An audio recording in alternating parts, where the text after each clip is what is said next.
আজকের গল্প তাল গাছের নিচে। শীতকাল। গ্রামের প্রান্তে দাঁড়িয়ে থাকা পুরনো তাল গাছের তলায় মেঘলার বাড়ি। সে গ্রামে একা থাকে, কারণ তার বাবা মা মারা গেছে অনেক বছর আগে। প্রতিবেশীরা তাকে সাহায্য করলেও মেঘলা বেশ সাহসী মেয়ে। তবে গ্রামের লোকেরা তার বাড়িটা নিয়ে নানা গুজব ছড়ায়। বলে বাড়িটা নাকি অভিশপ্ত। এক শীতের রাতে প্রচণ্ড ঠান্ডায় মেঘলা চাদর জড়িয়ে জানলার পাশে বসে আছে। চাঁদের আলোয় তাল গাছের ছায়া যেন ভূতের মতো নড়াচড়া করছে। এমন সময় সে দূরে কোনো অদ্ভুত আওয়াজ শুনতে পায়। প্রথমে সে পাত্তা দেয় না, কিন্তু আওয়াজটা ধীরে ধীরে বাড়তে থাকে। মনে হচ্ছিল কেউ যেন তার বাড়ির দিকে এগিয়ে আসছে। মেঘলা দরজা খুলে বাইরে তাকায়। চারিদিকে কুয়াশা, কোথাও কেউ নেই। কিন্তু ঠিক সেই সময় তাল গাছের দিক থেকে একটা কর্কশ আওয়াজ আসে।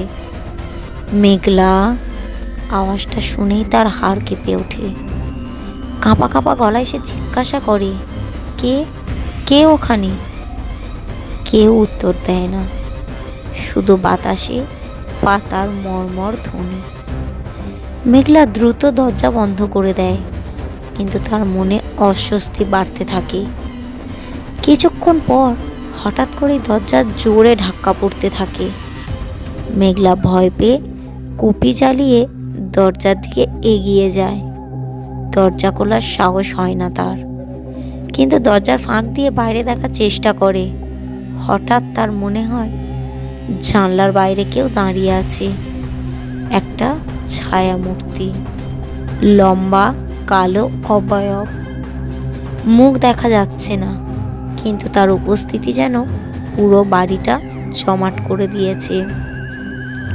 মেঘলা দরজার কাছে গিয়ে চিৎকার করে, তুমি কে? এখানে কি চাও? অবয়বটা ধীরে ধীরে জানলার সামনে এগিয়ে আসে। মেঘলা স্পষ্ট দেখতে পায় সেটা কোনো মানুষ নয়। দুটো লাল চোখ, যেন আগুন জ্বলছে। মুখে একটা বিকৃত হাসি। অবয়বটা গলা নামিয়ে বলে, আমি তোমার অপেক্ষায় ছিলাম মেঘলা, অনেক বছর ধরে। মেঘলা তো হতবাক। সে ভয় পেয়ে সরে যায়। মনে পড়ে ছোটবেলায় তার দাদির মুখে শোনা গল্প। এই বাড়িতে আগে একজন ঠাকুর ছিল। সে কৃষকদের অত্যাচার করত। একদিন গ্রামের লোক তাকে এই তালগাছের নিচে পুঁতে দেয়। তারপর থেকেই নাকি এখানে অশুভ কিছু ঘটতে থাকে। ছায়ামূর্তিটা হঠাৎ দরজার ভেতর দিয়ে চলে আসে। মেঘলা এক কোণায় সরে গিয়ে চিৎকার করে ওঠে, আমি তোমার কোনো ক্ষতি করিনি, আমাকে ছেড়ে দাও। অবয়বটা বিকট হাসি দিয়ে বলে, তুমি এই বাড়ির মালিক। এই বাড়িটা আমার আত্মা বন্দি এখানে, তুমি বাঁচবে না। মেঘলা ভয়ে অজ্ঞান হয়ে পড়ে।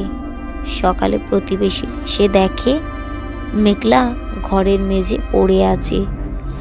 দরজা জানলা বন্ধ, মুখটা ভয়ে বিবর্ণ। তার জ্ঞান ফেরে, কিন্তু সে কিছুই বলতে পারে না। শুধু জানলার দিকে তাকিয়ে এক কথাই বলে, ও এখনো এখানে আছে।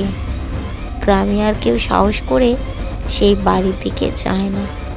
মেঘলা বাড়ি ছেড়ে অন্য জায়গায় চলে যায়, কিন্তু সেই রাতের স্মৃতি তাকে তাড়া করে বেড়ায়।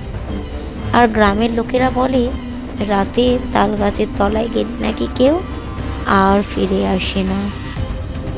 গল্পটি কেমন লাগলো কমেন্ট করবেন এবং একটা লাইক করবেন। আরও নতুন নতুন গল্প পেতে চ্যানেলটিকে সাবস্ক্রাইব করবেন।